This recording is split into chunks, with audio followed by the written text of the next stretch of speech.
Halo, Assalamualaikum warahmatullahi wabarakatuh. Jumpa lagi dengan Belajar Bareng. Nah, kali ini Belajar Bareng bakal share mengenai soal CPNS pada kemampuan berbahasa. Nah, ini mungkin beberapa soal aja biar setiap harinya kita berlatih soal biar tambah siap nih menghadapi tes CPNS nanti.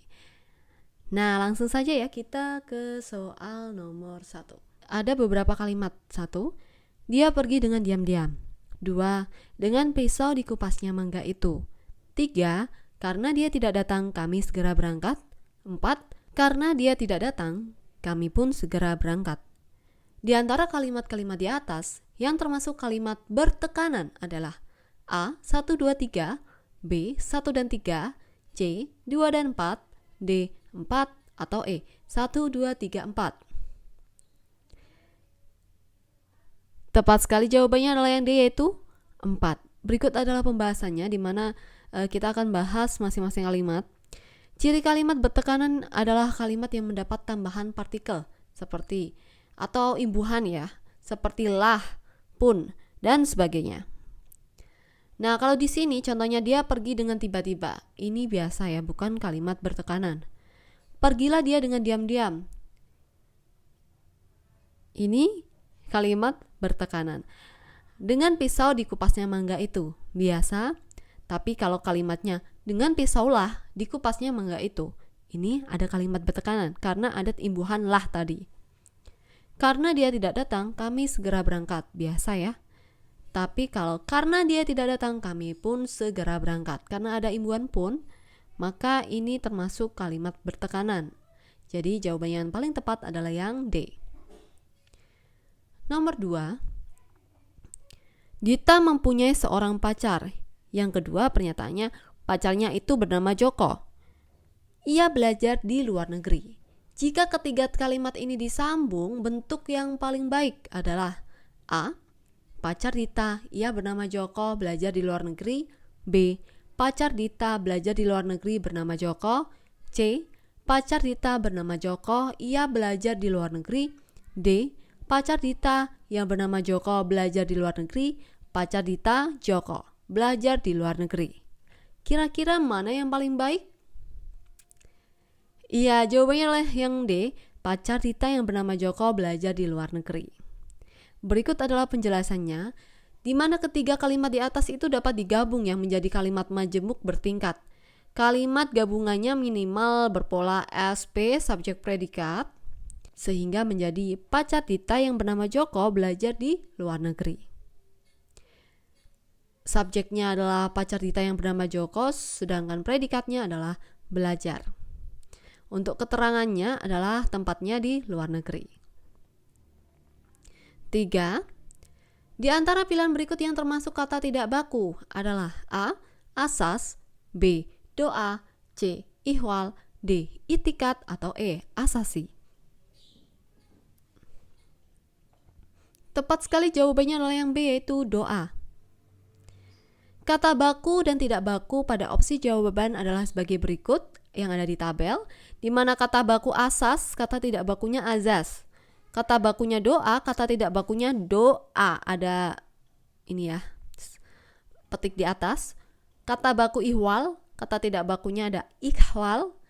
Kata baku itikat, kata tidak bakunya itikat. Sedangkan kata baku asasi, kata tidak bakunya azasi. Jadi yang di sini yang kata baku ada asas, doa, ihwal, itikat, asasi, sedangkan kata tidak bakunya adalah doa. Jawabannya adalah yang B. Nomor 4. Di antara pilihan berikut yang merupakan kalimat bahasa tidak baku ialah A. Dia datang ketika kami sedang makan. B. Panen yang gagal memungkinkan kita mengimpor beras. C. Loket belum dibuka walaupun hari sudah siang. D. Bayarlah dengan uang pas. Atau E. Nama gadis yang berbaju merah itu Siti Aminah.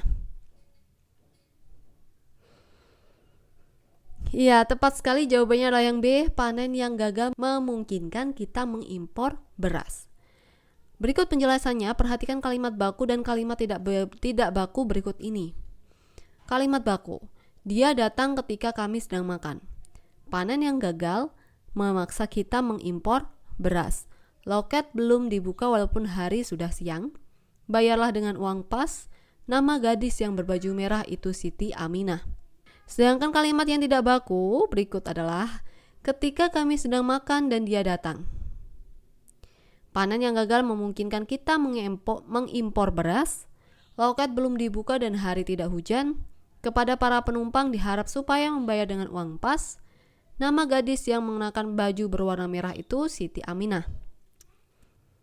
Jadi di sini kalimat baku dan kalimat tidak bakunya terletak pada hal-hal yang nyata ya, hal-hal yang nyata dan hal-hal yang belum terjadi. Misalnya, atau masih kemungkinan kalau kalimat tidak baku, seperti ada kata ketika, memungkinkan, terus belum, diharap, mengenakan.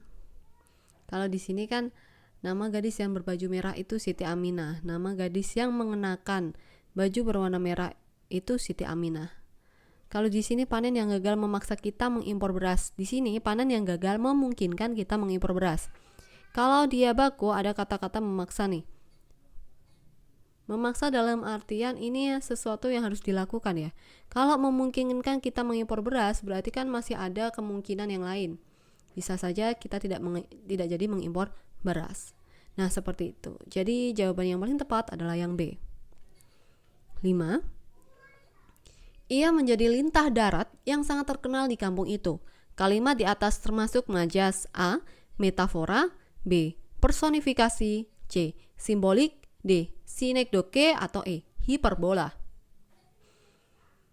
Tepat sekali jawabannya adalah yang A, yaitu metafora. Kalimat di atas menggunakan gaya bahasa yang membandingkan atau perbandingan ya. Seorang rentenir dibandingkan dengan lintah darat. Gaya bahasa seperti ini disebut dengan majas metafora. Nah, itu merupakan 5 soal dari tim belajar bareng. Semoga soal itu bermanfaat. Thank you for watching. Wassalamualaikum warahmatullahi wabarakatuh.